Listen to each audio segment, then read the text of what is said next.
Welcome to the Real Business of Wine session tonight or today on virtual tastings, which is really almost where we came in when we started this whole project back on the 17th of March, because that was just about the beginning of lockdown. Polly Hammond, my partner in this particular crime, had just already been locked down in Barcelona for a few days. We were just going into it in the UK, and things were just beginning to happen here. And that was before 67 Pall Mall began to do their virtual tastings.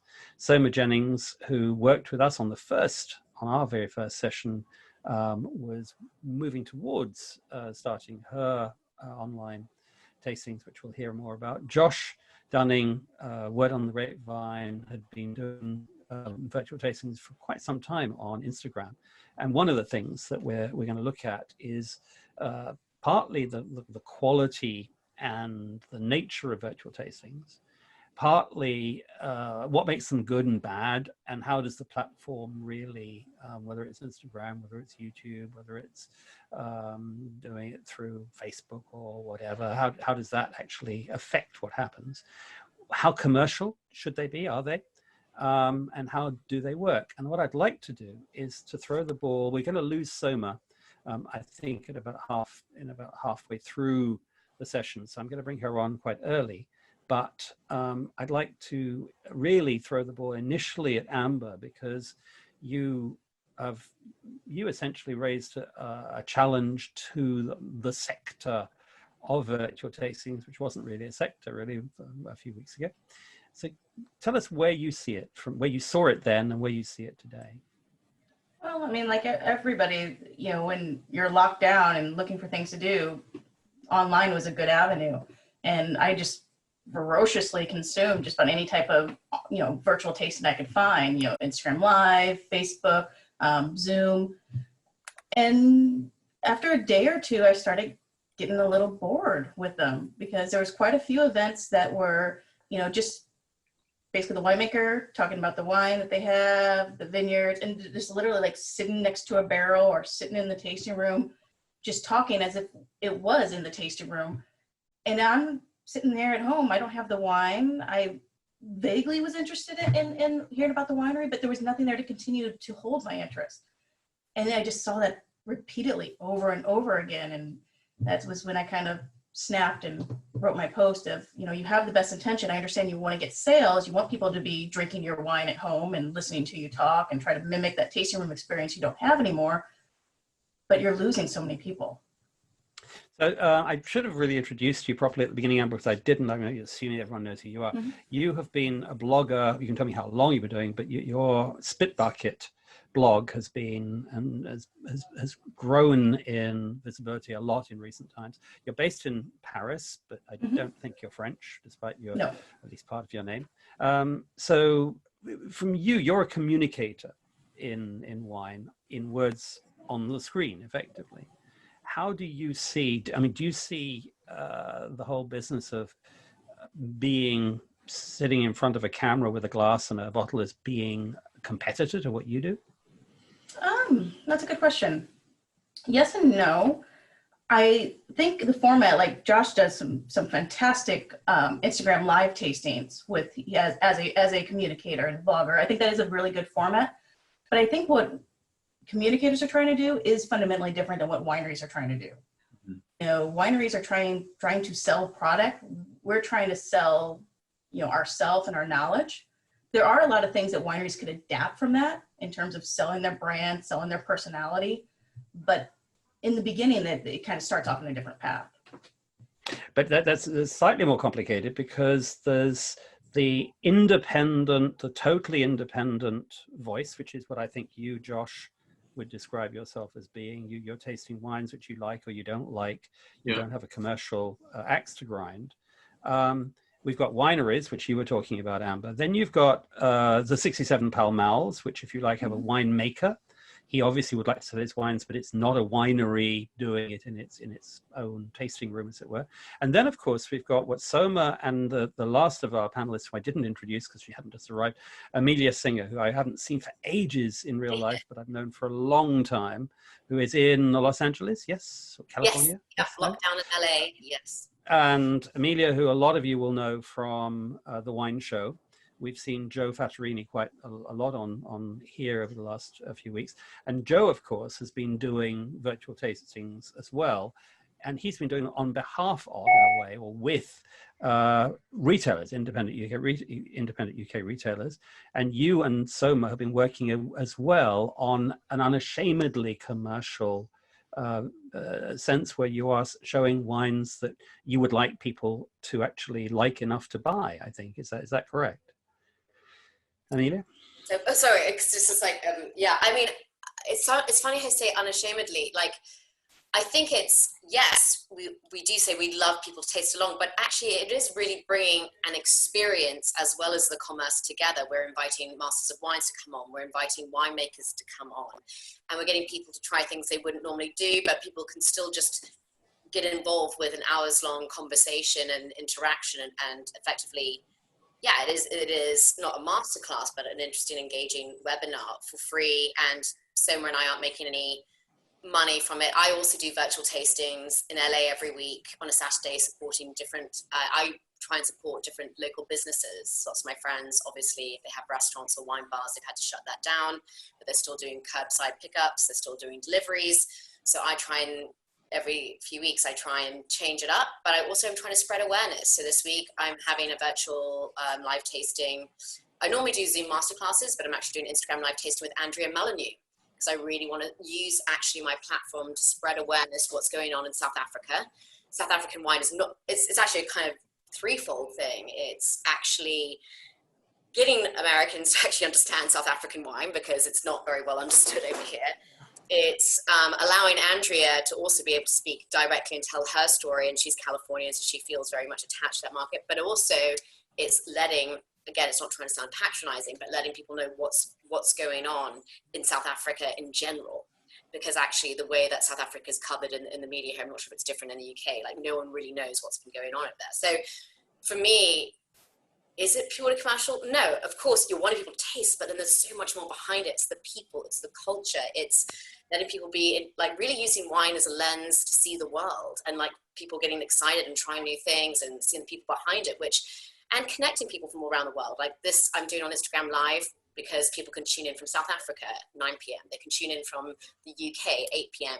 And we can start opening wine at 12 p.m. in LA. And I think there's like really something quite amazing if you're wanting to be a communicator, that idea of connection, which I know gets bandied around a lot, but that for me, that is really connective and exciting.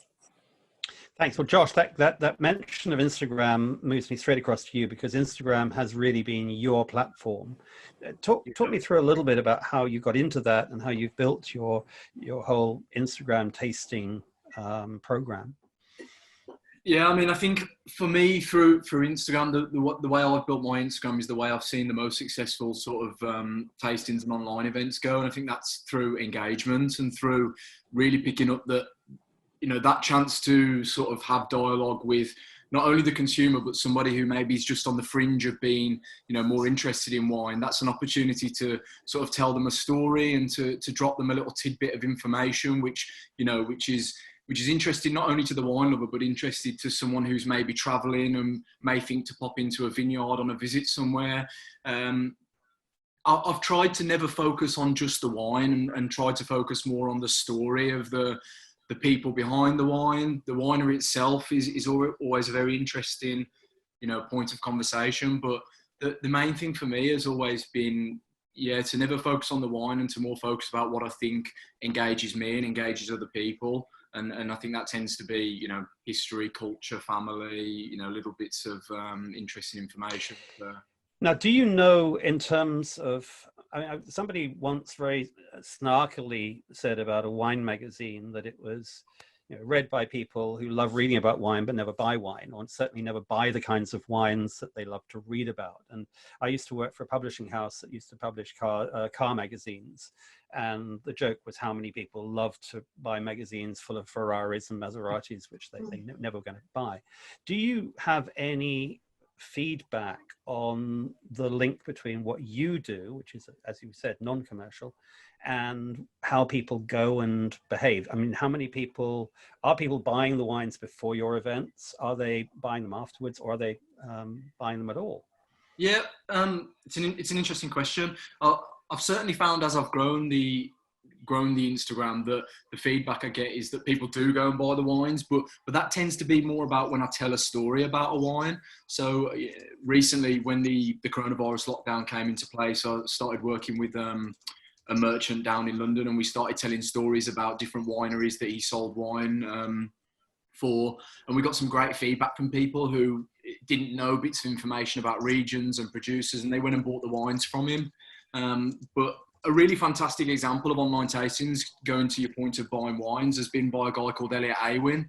I'm not sure if anyone's seen his events from Cork, but he's had 200 people 5 weeks in a row on a Friday buying £50 worth of wine, and he had feedback that 45% of those people, when they were surveyed, claimed that they didn't know anything about wine. So he was able to engage those people enough to convince them almost 4 weeks in a row to buy £50 worth of wine. So I think that's an example of how these tastings, when they're done right, can be extremely effective. Polly, I know you've got a question. Can I just quickly go across to Soma, because I know we're going to lose you, Soma, at some point. You set up your events very specifically with a view to actually wanting people to taste along and potentially buy. How has that worked for you? Yeah, it's what are the events? I mean, I haven't described what they talk a little bit of what they are and what they're called. Yeah, sure. So I created Host Your Own Wine Club, which is a kind of an idea that I've had for a while, but it's not really developed into anything. And then this was the opportunity to kind of get it started. And the idea that pushed it, that made me kickstart it, was with the local independents, or not local, but local to everybody. So the independent wine shops around the country that are now unable to provide their wines to bars and restaurants, with that trade being cut, even though consumers are buying more bottles of wine, a big chunk of their income was being lost. And there's one that I know really well, so Ben at Novel Wines, who were the first lot that we did it with, that was a big chunk of his income, especially as he had a tasting room, and that's where he did a lot of his sales. So enabling them to have a platform to showcase their wines to a wider audience, where people can buy the wines beforehand, so there's more of a lead time needed for these ones generally, to get people to be able to order the wines, taste with us as we're talking about the wines. But as Amelia said, if you don't have the wines, you're still very welcome. Yeah, and it's, it worked really well for Ben at Novel Wines, and and we carried on then starting doing them every week, because talking to other independent retailers, there was more interest in doing something like this. And for them, it's all trying something new. Let's give it a go, see if it works. If it doesn't, we've not really lost too much. It's that kind of platform. Polly, you had some questions. I do. I have a question for Josh, Amelia, and Soma, which has to do with the nature of promotion. So when you do any sort of affiliate, ad, sponsored promotion on social media, it's now mandated that you disclose that. But the virtual tastings a la Zoom are a very new model. What do we feel our mandate as the producers are to disclose commercial interest when we're running these virtual tastings? Yeah, for me, I mean, I always try and disclose connection. I think it serves good for me, and it serves good for the producer not to, I suppose, try and hoodwink the the viewers, but I don't think that really. I think that's a good thing, if anything. I think it shows honesty, and I think it doesn't really hinder the ability to deliver a genuine story for me. I think it's the other way around. That's what I'm curious about with your response, because really what happened is without disclosure, without the mandates around social media, it was very muddy water and people couldn't understand when they were. So it has, in fact, it has benefited the whole that now transparency is required. Yeah. So I'm wondering how it's not there now. Amelia and Summer, do you think that will carry over into expectations for virtual tastings in, say, the Zoom, Skype, GoToMeeting, this environment? Anybody? I'm not really sure. I'm not really sure. I mean, I get a small percentage cut of the sales for the wines that are sold, but there's no, and that's to cover like the Zoom costs and the basic costs there. But yeah, I don't know how it will develop. I mean, no one knows during this time. Everything is kind of conjecture, but I think it'll probably be similar. And it then very much comes down to the individual. I think during this particular time, it will come down to the individual. I remember when I did my Instagram live last week, someone was like, so would you consider yourself a wine influencer? And I kind of like wanted to throw up in my mouth when I heard that. Like, no, that implies that people are paying me to do things and being sponsored. I think I've only ever done one thing where I've taken a slight commission, and I put very clearly in my Instagram post, this is great. Like it's this is an affiliate. Like I made it clear that the wine was sponsored, but I also made clear that if you bought the wine, it was also the proceeds were going to a hospitality fund, actually helping relieve employees in the hospitality interest.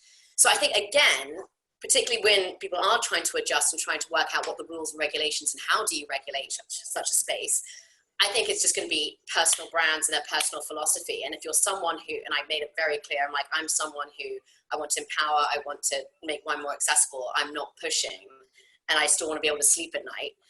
Everyone has like a different threshold. So, yeah, I think at the moment it's going to be a bit like the Wild West, and everyone's just going to be trying out different formats and trying to see what works. And of course, people have to make a living. So I don't think it's necessarily like, I think it is important to, if you are working particularly with big companies and whatever, if they can provide, and believe me, some of the things you can get paid for in the States, it's crazy. No, I don't like. Why wasn't I out here? I probably would have sold my soul a long time ago. But but no, I think it is just going to be down to the individual, and people respect that. I think it's all about messaging. It's all, again, it comes down to how you communicate and why people go to you. And I don't work for a particular company or particular portfolio. I'm kind of international, so I'm kind of like a weird hybrid. But yeah, I think during this time, everyone's just going to be feeling things out. But the idea that everything is so transparent, it is so easy to see, I think the consumer now is like wisened up also too, thanks to this like onslaught of wine influencers and Instagrammers. Yeah. So let's bring Amber back on that, because you started this with saying that online tastings were sucky, and that was quite a few weeks ago, really. How do you see them as they've developed through the lockdown period, really? Yeah, I think it's definitely been a lot of trial and error, and you're seeing some wineries that are thinking very small, and then you're also seeing ones that are thinking big and kind of starting to comprehend that global reach that they have. I mean, with the website I developed, virtualwineevents.com, I've got a chance to see a broad spectrum of events I didn't even realize were happening. There's folks that are doing wine and comedy tours where they have a local comedian and essentially trying to do the wine show, I guess, in the, kind of the own format, kind of that humor with wine. There's folks that are getting local musicians doing concerts involved. Somebody is doing a true crime tasting.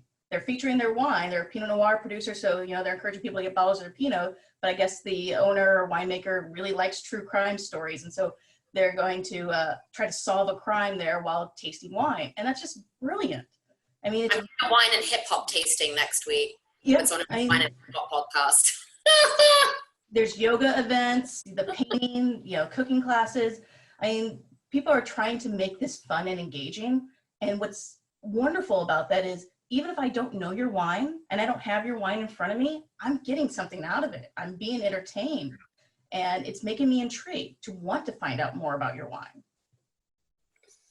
And do you think, from what you're seeing, because I mean, the one thing we know is that we're not going to be locked down forever. We're moving into a period where our friends in Italy are already beginning to move out, and obviously various parts of the States aren't locked down anyway. How, in terms of what you're watching, Amber, if I said to you, you're going to, if you were a betting person, I don't know if you are, how much money would you put on how many of these still doing it in 6 months' time or a year's time? I think there definitely will be some wineries that are still doing it because there's going to be an audience for it.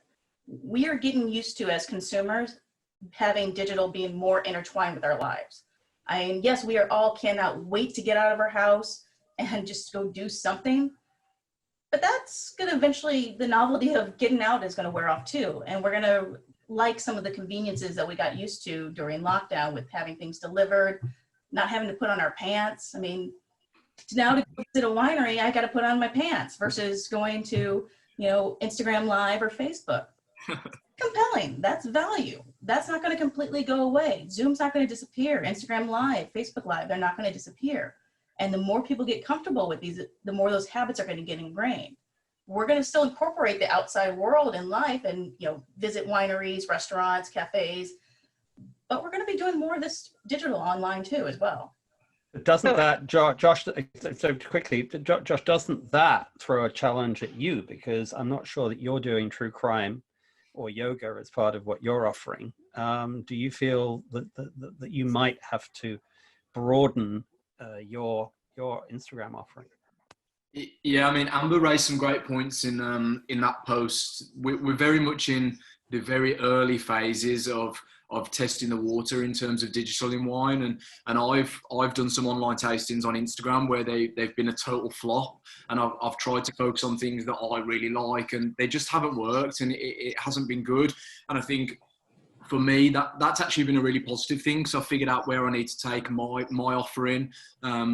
I think there are going to be people who stick around and carry on doing this, probably a lot less than there are now. But I think the ones who do stay and sort of incorporate it as part of their wider marketing strategy and their wider brand will do it very successfully. But yeah, back to whether I think so. Yeah, I think I will. I think there's going to be more competition. There's going to be more exciting events that are online, and I think that's going to be good for the industry. It's going to force people like me to do things that are appealing to people and other brands as well.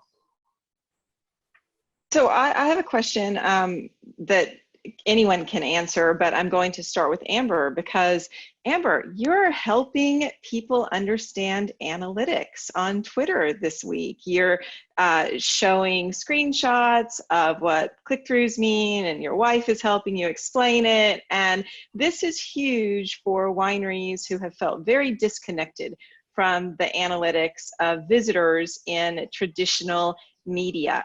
What I'm quite curious about is, how do we see now suddenly an awareness of real human faces as audiences changing how wineries themselves begin to humanize their data?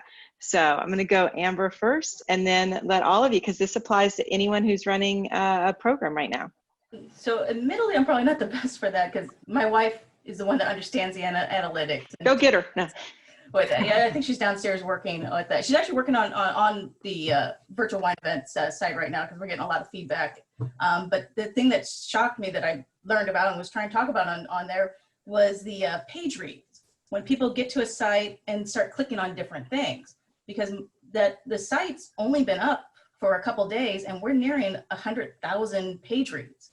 So it's not views, we do get a good amount of views, but it's just people that are going through and liking what they're seeing and clicking and looking at different events and different days. And that it stunned me with that. How wineries can have that, I've heard from people that have done some of the Instagram Live events that they're getting analytics with seeing where people are dropping off with views. Yeah. And that's been really helpful. Josh could speak more about that, because I'm just thinking from, if I was a winery and I know that I start talking about certain things and here's where I keep losing tons of people, that's valuable insight. not only for doing digital and these virtual tastings, but also when you're face to face with people back in the tasting room. If you know that you start talking about soils and people start leaving on Instagram Live, they're probably starting to drown you out in person too, and thinking about, when's their next tasting appointment.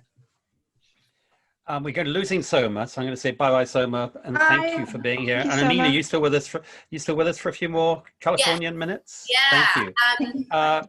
I'm just going to say something, Josh. I've watched yours and I've watched various other people, and one of the things, because I think watching people taste wine is one of the most boring things on God's earth, apart from watching them paint a wall. And the only thing that's worse than that is actually doing it on a podcast and hearing them do it. But you actually, you deal with the wine pretty quickly. That's one of the things I've noticed about your sessions, where actually it goes in, you have a quick reaction, and I don't have to spend as long as it takes you to essentially swill it around your mouth and all that stuff, and eventually tell me over a lengthy period what you think of it. Amber, how do you, the actual bit of the tasting, unless we're talking about a Grand Cru, a Bordeaux, Burgundy, whatever, that's a 1982, maybe it warrants that. But most of the wines we're tasting aren't necessarily of that ilk. How do you see the actual part of the tasting? Well, I mean, I'm going to use Josh as an example because I think he does it really well. When Josh starts the beginning of his tastings, he's getting me hooked on it by telling me the background and the story of why I should give a damn about the wine. And then he'll talk about the wine and share his opinion. That kind of will maybe give me a little bit of idea if I want to go seek the wine. But he really starts in the beginning with why you should give a damn. And that is something that wineries can take from these, successful communicators on Instagram Live back to their tastings. Another good one I want to give a shout out to is Jeff Harding, the beverage director of the Waverly Inn. He's doing his vineyard chats, which has been gorgeous for being in lockdown. You can see the beautiful vineyard of a winemaker in Austria or Spain, and you just kind of feel like you're somewhere else for a moment. But they're talking about why you should give a damn. Why is this winemaker? Why is this vineyard? Why is this worthwhile to pay attention to? And then goes to the wine. Josh, I think you've just raised something there which is interesting, because Josh, I can see your room. You can't see my room because I've chosen a virtual background. When I think of the wine show, and Joe and Amelia, basically, yes, there's some part of it that's grounded, but a lot of it is actually taking the viewer around the world effectively. Do you, Josh, see your future? Do you see a need to give more visual entertainment, if you like, a more visual experience to your viewers, given what everyone else is now doing? Yeah, and I think that's probably something I'd quite like to do. I mean, going back to Amber's point, when I think about when I go and visit wineries, when I go and visit wine regions, it's not really the tasting that attracts me, really. It's a great part of it, and it's nice to finish a visit with the tasting, but rarely will you start a visit with a tasting and then visit the winery. So I think for me, I'd like to focus more on my Instagram of taking people on my journey, with me, and go and visit wine regions and show them what I'm doing and give them an insight into, like Amber says, why they should care and why there's something to be interested in wine. And I don't think you can do that by simply showing them a glass of wine and saying, giving them a lengthy tasting. No, people aren't interested in that. They want to understand something interesting, something exciting, and like you say, Robert, tasting wine on a camera is not the most exciting thing to do, whether you're 67 Pall Mall or any of us. Amelia, I cut you off. I'm sorry. Oh no, don't worry. Actually, I just had a couple of points in regards to analytics and also what winemakers can take from communicators in terms of analytics. It kind of depends what you're wanting to do. Like, I was reading an article on the 3 different kinds of wine tastings you can do, and some of that is absolutely private tasting, some of that is more kind of group tastings, and some of that will be kind of live streaming and whatever. And it is true that Instagram Live, it's shown predominantly more than YouTube, more than Facebook Live, more than obviously like Zoom meetings, that people will drop off. Their attention span is not the same. They're used to just like seeing quick feeds, seeing Insta stories. So therefore, I think analytics absolutely has to be, you have to just like think, okay, is it just numbers? Am I trying to get new followers? Does it even matter when I do this? Why am I doing it? What are my purpose and my goals? So I don't mind actually if maybe 50% of people will only just tune in for a minute or two. But if I'm able to accrue new followers, like that's awesome. If I'm just learning to play around with different formats and incorporating different elements. So I think it's always just like a kind of hedging your bets and just being like, I know I'm going to lose some and win some, but what am I trying to do here? Is this something which people are paying for? Is this something which I'm trying to engage many different markets? So there's like a lot of different things which go into why certain analytics, yes, it's important to have the analytics, but just weighing up what's actually the most relevant for you to keep at the forefront of your mind. And then going back to like the winemaker's points, I think what they can get from these tastings is actually the art of storytelling, which if you're a good communicator, that's essentially what you're doing. And you're right, Robert, like a glass of wine looks like another glass of wine in front of the camera. And that's why categorically in the wine show, we do not do wine tastings and talk about sniffs of, you know, like the beard of a goat and whatever else going on in your glass. We very much try, you know, link it up to, you know, culture, food, something relevant or personality. So I think actually like winemakers have a lot which they can learn. I think it is good. I mean, of course you do meet some naturally gregarious, flamboyant winemakers, but there's quite a lot who actually, you know, it's good for them just to actually, and probably exciting and interesting for them to see their product being shown in an interesting, engaging light. So yeah. So, yeah, go ahead, Amber. I think Amelia's spot on in that they have to have a sense of purpose of what they're doing.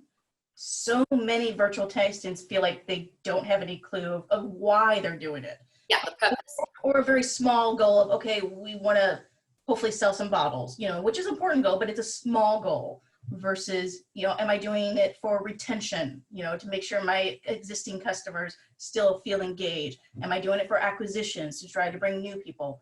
I mean, yeah, totally, Amelia.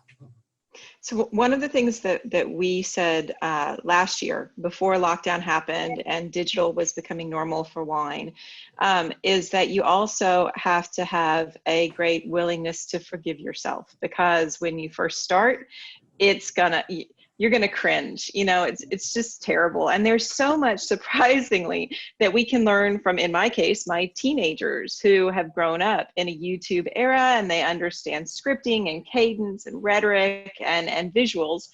But one of the lighting, and that's exactly where I'm going with this. Amelia, could you talk to us? So we get a lot of questions about our kit, right?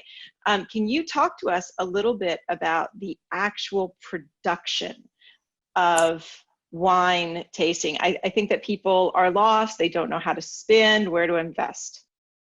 Well, that's actually a good question, because I'm starting to learn that now too, because I've always relied on other people. And now I'm actually getting like little, you can get like little clip-on kind of lights kind of light up your face, because particularly if your tasting goes on, and I noticed this when I did my rosé wine tasting on Saturday, obviously you want to have good lighting, you're thinking about the background.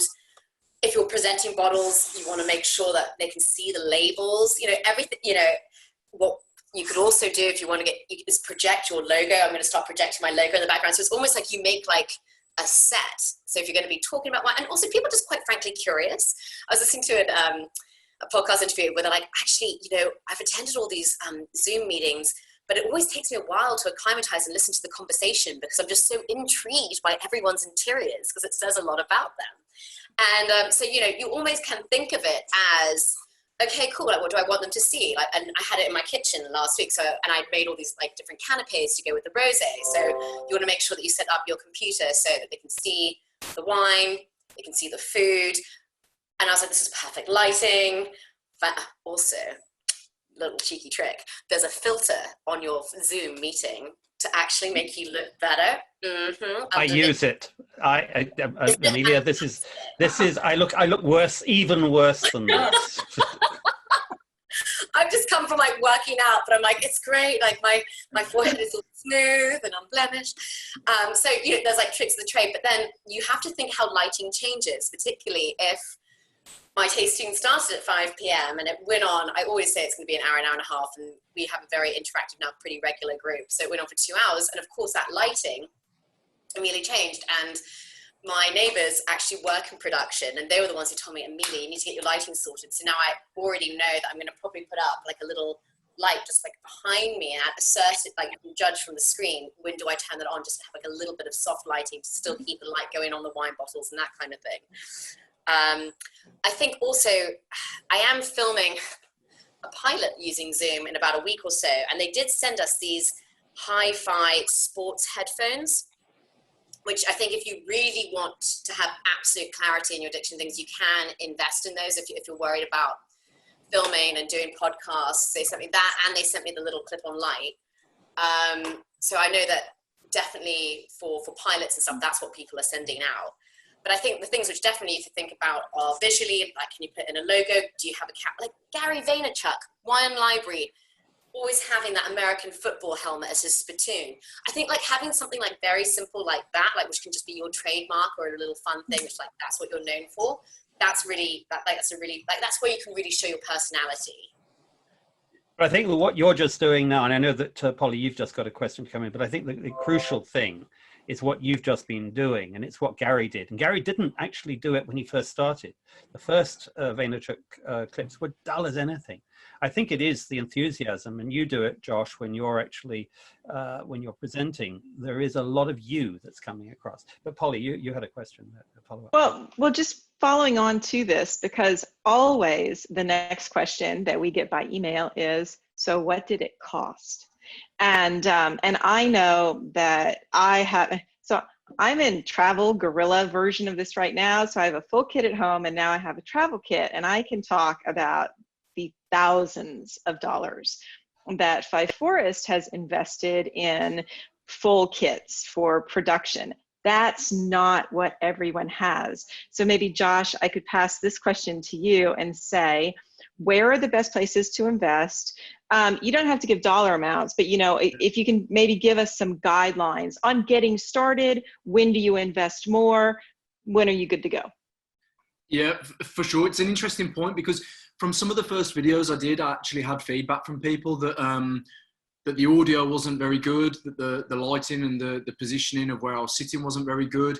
So what I did was I tried to invest in a couple of things that would make it better. So I moved to a room that had better lighting. I just went and got this. So I bought this microphone, which is a Rode Smart Lav. So this was £50. It plugs directly into my smartphone, and there's an extension cable that was £10, and that's just taken the audio to a different level. I invested in a sort of £20 tripod for the camera to go on, because people said, I was balancing my camera on a bookshelf, and it wasn't too good. So I think those things are really important, maybe subconsciously, but it makes a big impact on people to have the audio and the visual right. So yeah, for me, I bought the Rode Smart Lav. It's £50 and a tripod for £20, and that's really improved the videos for me, and I've had some great feedback on that. I also updated my Wi-Fi. I really needed to update my Wi-Fi. Like, I mean, I'm living in a place where I'm not even getting cable. So like by the time it gets to me, I get like the dregs, and I had to take like an Ookla test, like a speed test. I felt like really techie, like doing that, and being like, oh my gosh, like my uptake is only like 3.8 or something. So it sounds like obvious, but I was like, oh my gosh, like for me to be able to host like robust webinars and things and not come across as isolated or whatever, I can't. And also just quite frankly, for your nerves, as you say, Polly, like this is new for a lot of us. Like you don't want to be having to worry about that stuff. Like you just want to be able to focus on you. So I think that's quick question. We've got in our audience, one of the things from the beginning, we've got a wonderfully international audience. And I know we have people from Italy, from Russia. So the first problem is that the chances of everybody having the same wines is quite small, unless you're doing some very, very, either very top-end wines that are available everywhere but no one can afford, or some very, very commercial wines that aren't necessarily going to be the ones that are worth talking about. So that's the first question. But there's the second question, and I'm interested in thinking of you, Amelia, and having crossed the Atlantic and working in the US, and Amber, you living in France, but with a North American view and a European view. How differently do you see the way people present virtual tastings from what you'd see at 67 Pall Mall, the British model or the European model, to what you're seeing from the US? Amber, I'll start with you because you're looking at the world, but I'd love to hear what you think, Amelia, on that. It's if you compare 67 Pall Mall, which have now incorporated samples that people can have, but you have to be a member and it's still limited, versus what the typical American winery does, very, very different with the approach. I don't find the 67 Pall Mall ones boring at all, because even if I don't have the wine, because the speakers there are very engaging, and they usually have an overarching theme, like talking about like Burgundy or, you know, Pinot Noir outside of Burgundy. And yes, there's wines that you taste that can go with it, but that overarching theme is something that can appeal to you even if you don't have the wine. A lot of the American ones are so hyper focused on just buy my wines and just taste these wines. And that makes it difficult. I feel like that format is very good for doing personal, like one-on-one tastings that some wineries have moved to. I feel like that's probably paying huge dividends for them. Or even, you know, doing those wine club releases and just kind of keeping it within that niche. But if you want to try to reach a broader audience, you have to have that focus that's above and beyond just buy and drink my wines. And just before I move to Alida, and also Gary, I think for a lot of Europeans, is moving at a higher speed and a higher level of enthusiasm than most European presenters are, or most European audiences are used to. Do you see that as a difference in terms of some of the US, the way people actually talk about wines, the level of what I could call hype in some ways? Do you see more of that? Well, hard to say. I mean, Gary's unique in every way. He's unique for Americans, he's unique for Europeans. I mean, when I interpret hype, I interpret it as enthusiasm. And you do get, you know, we're looking at the American views, a lot of enthusiasm, a lot of passion, especially small family wineries, you know, you could tell they put their heart and soul into it. But you see that with almost every winery, talking about they're putting their heart and soul into it, the handcrafting. And so it's sincere, and you get that, but it is something that's expected almost now at this point. So Amelia, so you looking across both sides of the Atlantic, especially also the way people react to the wine show? Yeah, it's funny. I find like even doing business in the States, even though I'm half and half, my mum's from California, but I grew up in England. And I always was like, oh, I'm really enthusiastic. I'm a big hugger. I had to teach people how to hug at school, you know, properly growing up in England. But I come over here and I've never felt more English doing business and you know, because I'll only speak when I know absolutely all the facts. Because sometimes I think with the enthusiasm and the confidence, there is a bit of hyperbole and there is a bit of, you know, and, but what is amazing, which I wish I really kind of want to instill if I ever have children, is Americans just generally seem to be more confident in themselves. And I think that also comes across in the enthusiasm and backing what they say and taking more risks. And there are a lot of, you know, opportunities here. That being said, you don't have as much of the kind of state benefits you do in England. So it's like, there are plenty of opportunities, but it needs to be down to you, which I think develops a real kind of hustler kind of attitude, which I really respect. And I like that kind of entrepreneurial element here, which I experience more here than in the UK. So I think that enthusiasm is absolutely genuine, and it's kind of linked to a kind of interesting, like, confidence, different kind of upbringing, different way of seeing the world, different way of doing business. It's totally, and I've spoken to my friends in England and be like, and I think actually now there's a book which has come out saying, based on, like, if, you know, kind of working, if you're an English person, like, with an American company, and like what certain things mean, and like the lost in translation moments and whatever else. But it's actually really helped me gain confidence and really like back myself more as a solopreneur, actually spending time over here. I need to get better at my sport. I don't know anything about sport.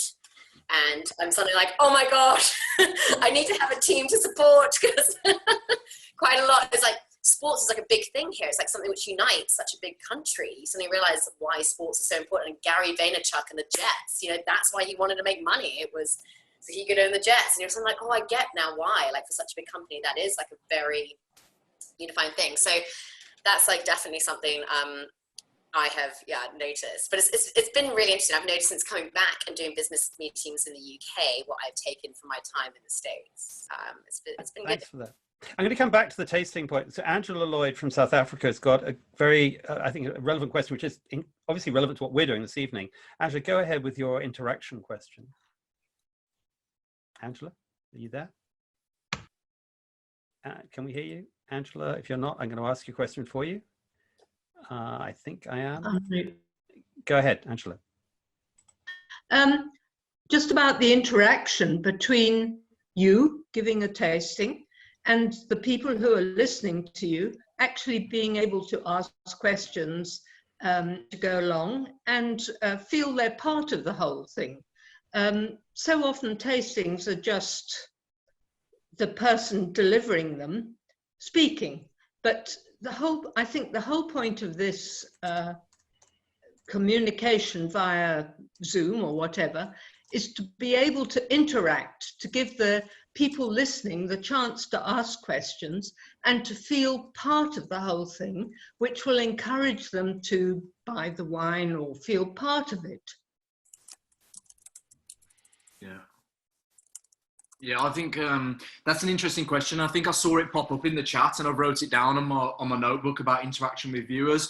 Something that Instagram does now on the live, if anybody's seen, is you can actually, when somebody asks the question, you can bring it up on the screen as you address the question.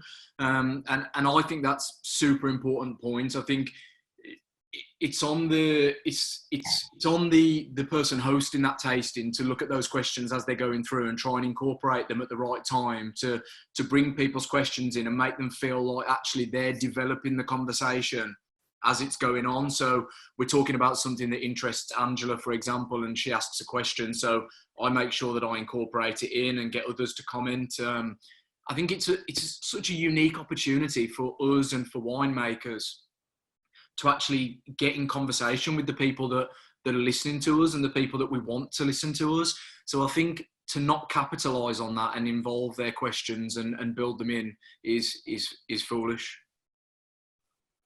Almost. Thanks for that. I mean, the questions that they ask are also future topics to cover. Yep. Somebody's curious about it enough to type in the chat and want to know, how long can I age this wine? Or, what do you mean by egg white filtering? Those are things that it's great instant feedback. Exactly. And actually, I'll jump in and say that this was a real lesson for Robert and I when we started this, because we had no idea how any of this was going to go. We didn't know, in many cases, how the webinar model worked on Zoom, and realizing that even for this, the ability to bring people in, to have it really led by audience questions on a topic that for a lot of people is boring, which is the business of wine, it still works. So, yeah. Karen, you've got a question apropos of this for Amber about the way virtual tastings are done. Well, go ahead, Karen. You were asking about how they were on the other side of the channel, I think. Karen, are you there? If your mic is a problem, I will ask it for you. Okay, Karen was asking, what is the French online tasting? What are French online tastings like? I have a thought. I haven't seen very many myself, and I have a personal prejudice thought, but I'd love to hear from you. I haven't seen too many French ones because admittedly my comprehension of French is not the strongest. I can read it much better than I can listen to it. So the ones I've attended have been in English, and usually it kind of had like either they were like facilitated, like 67 Pall Mall, or one that I watched earlier today, the Languedoc Outsiders group did a really fun tasting with several of the local growers there in the Languedoc, talking about what they're going through with dealing with, the coronavirus shutdown, and talking a little bit about the different wines and carry on. And that had a mix of both French and English, and also an American producer there. So I don't think it was truly representative. So I can't really answer that question, but I feel like it's more the general English style versus the American style. In my experience, they tend to be more structured, I think is the word that I would use. Polly, did you have a question to throw in at this point? You're muted. No. See, I can't even figure out my own text sometimes. Yeah, so, I have a very deep and meaningful question. Have virtual wine tastings replaced the Kindle and brought books back into our house? Because I am amazed by everybody's bookshelves. I see yours behind you, Robert. Amber has hers. Josh, you've got your wine, and Amelia, you and I are hiding out behind white walls. Yeah, my bookshelf was upstairs. It's what I was balancing my phone on before, but it's definitely full of books. It's full of books. Yep. And how about you, Amelia? Are you finding that suddenly? Yeah, like I've got all these books. I am though. I don't know. I must admit, at the beginning of this Corona thing, like, I mean, I did English literature. I love books, but full transparency, I actually found it very hard to concentrate reading at the beginning of all of this. And I actually downloaded Audible for the first time because I was like, I'm missing my reading, but I'm finding it very hard, particularly in the first month, to like sit down and read. And I feel like a lot of frenetic energy. And now I'm getting back into books because I'm like, yay, you know. But actually, during this time, weirdly, that was the first time I downloaded Audible. Amelia, I can second that. I'm on the same page, precisely. So that leads into the next question, which is coronavirus and lockdown. Have we culturally returned to a greater appreciation for quiet, and in this case for quality, that can possibly change how we're spending money on wine? Are we going to be spending more on better wine? Potentially, but I do think also there's like I've discovered more the joy of enjoying box wines, you know, just to have a simple glass whenever I want it to. So I think it will encourage us to appreciate the little things more, the things that we used to take for granted as well. I don't know if it's going to necessarily move the scale one way or the other when it comes to like how much we're spending for wine. But I do think it just will, in general, just give us a little bit more appreciation until the next thing happens. It's funny because as we're not eating out, and I'm not, you know, particularly as I live alone and I'm not cooking very fancy pants meals and whatever. And sometimes I just literally want to unwind. I actually find myself drinking like not very complex, not very serious, you know, if it's just me on my own. Now, maybe if I'm like with a wine friend, like, or whatever on a Zoom, like I have a friend in Chicago, like who works in the wine industry, and like we'll both, like when we meet each other, we'll open up because like part for me, like when I'm wanting to really enjoy wine is being able to share it with someone else. And I've always just been of that mindset. So it's funny, like people were saying to me on my live, Instagram live last week, oh, what are you drinking? And I'm like, well, actually, I sometimes do something very simple, like just Netflix and chill wine. And my Netflix and chill wine, you know, is not necessarily the most grandiose or whatever. And I just find that certain styles, which I'd maybe gone, I was kind of like, oh, whatever, I've been a bit snobby about. Now I'm like, actually, no, I'm kind of, which again is, for me, wine is 50% what's in the glass and 50% on the experience and what you're going through and whatever. But I'm not even sure if it's that ratio. But it is interesting how I think it's like more of a style thing. I think people are engaging with it, they're thinking about it, but they're also just like, oh, and again, it's different purpose. It serves a different purpose. Well, Robert always talks about this because he likes, sorry, I'm going to speak for you, Robert. You know, he likes to reinforce the idea that we are different people at different times, that sometimes we're the fancy suit wearer and sometimes we're the blue jean wearer. And that, as you say, Amelia, there has been this hidden shame in the wine industry to just liking very basic, approachable. We know what we're going to get every time we buy it. And yet now we're all drinking publicly on Twitter. We're talking about our bookshelves. We're showing pictures of our food. And so I find it interesting that instead of perhaps elevating, because of course last night we were talking about luxury, that it's normalizing. I mean, I got given stick last week because I was trying to also like talk about my rosé wine tasting. And I had like a rosé from Mendocino, and I got it from the supermarket. But that for me is very important. Like I work for Jamie Oliver and whatever. And I was like, yeah, I'm drinking this. And actually, guys, you know, just goes to show that California doesn't just produce Zinfandel Blanche, like blah, blah, blah. And there was some stick from the audience being like, well, I'm definitely drinking something better than the supermarket thing. But I've no shame with doing that. I'm really happy. And actually, I get really excited. For me, it's like far more interesting, and I get to give myself a pat on the back if I can find something exciting, you know, which is not premium, accessible for all, and it's really different, then like, oh yeah, like, okay, fine, spend 30, 40, 50 pounds on something which, oh, it's safe and it's credible, and I'll get the resounding nod and approval from my fellow wine coterie. You know, I've never been dictated by that. I love trying new things and experimenting, but for me, it's now like, just be more open-minded and more resourceful in my local supermarkets here. I must admit though, the US supermarkets aren't as great at wine buying. I don't understand that. I don't understand the breakdown in margins. Like I used to write for Waitrose, I could talk about all kinds of wine at different price points, but I don't know why it's so difficult. So, Amelia, That's a come topic for a back. future one you guys could do.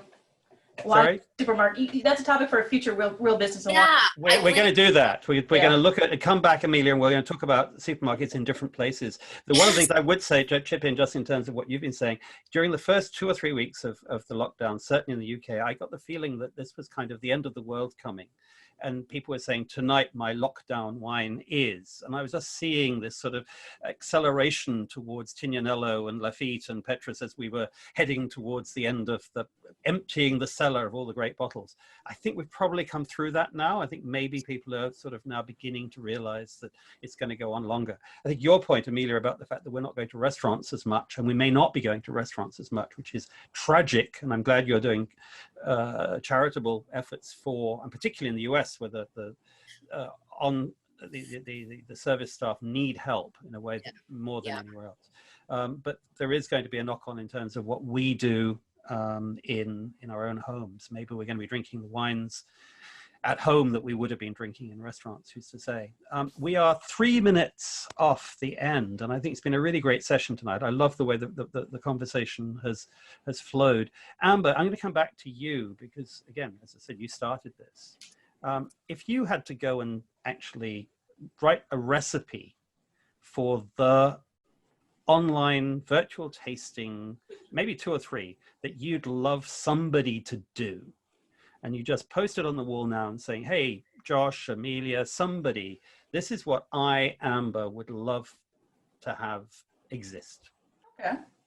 So I'm grabbing my pen. So Let me do. I'll actually start with Josh because there's something from the chat that inspired me. So many people were so curious about your wine fridge back there.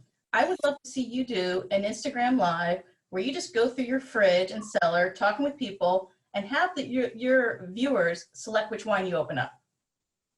Like that. Go for it. You know, you can hide your good bottles if you want, but do something like that. Nice idea. From a winery, I would like to see them do, like, we're getting to the point where I think several wineries, like for red blends, are working on blending.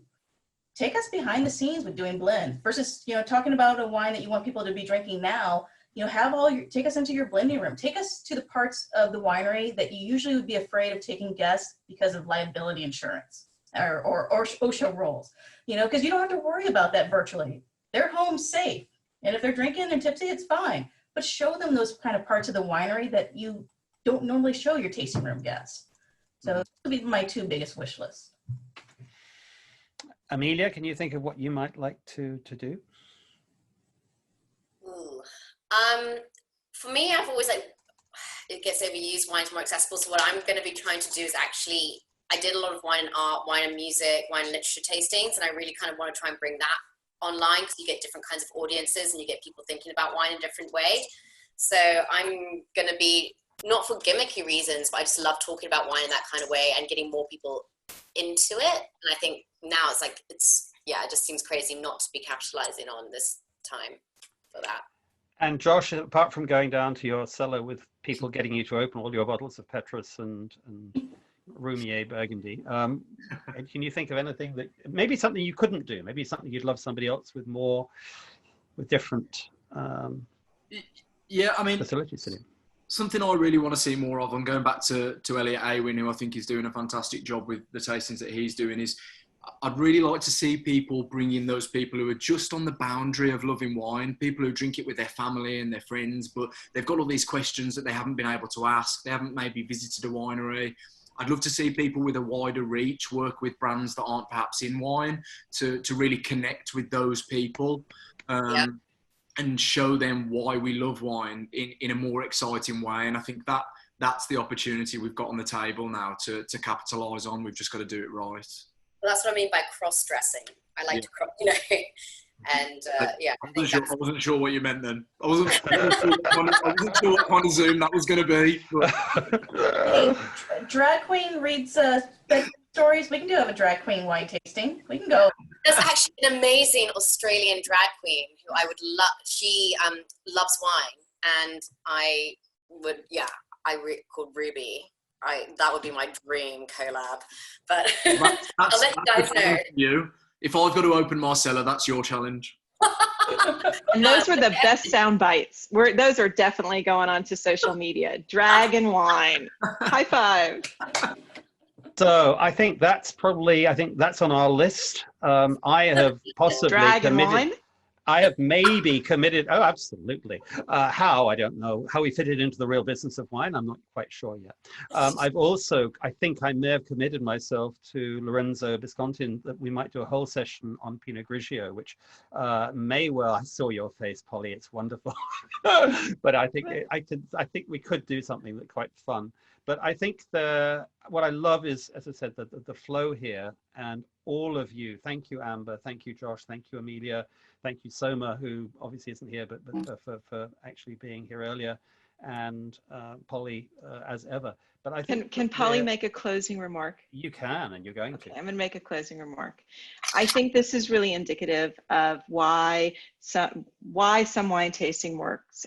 Some wine tastings work. I can't speak, and some don't. So we have a panelist we have a panel, I can't speak, of individuals who have excelled at their own wine tastings. And you and I, as moderators, had to do very little because they were so good at talking amongst themselves and sharing their stories. So thank you so much. Thank you for putting it so much better than I could have done. So thank you, audience. Thank you, panel. Please come back. Tomorrow night, we're doing something. We're doing India.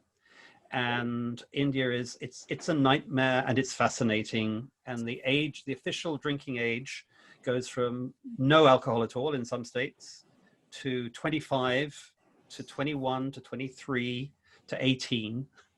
And the taxes everything varies. And so it's going to be a fascinating conversation. We've got a great panel. Have dry states. Dry states, and we have dry days in India as well. So suddenly it's a whole day where the hotels have to lock up their bottles of wine. So, but there are some really good wines being produced in India, and there's the beginnings of, there's a growing wine culture there at various levels. So that's tomorrow night. And then on Friday, we're doing alternative, it's an extension of this in a way, alternative media, and particularly looking at podcasts. But we're also looking at what Social Holloway's been doing for quite a while, the UK Wine Hour on Twitter and various other things. So come back for that. And we've got lots of interesting things happening next week. And thank you all. Something we tweeted about earlier today, we have just hit just over 1,000 YouTube subscribers in 7 weeks from a standing start. So that's not us, it's everybody who's really participated that's made it happen. So thank you all. See you all soon, and stay safe. Thank you. Bye, everyone. Guys, thank you. See you, everyone.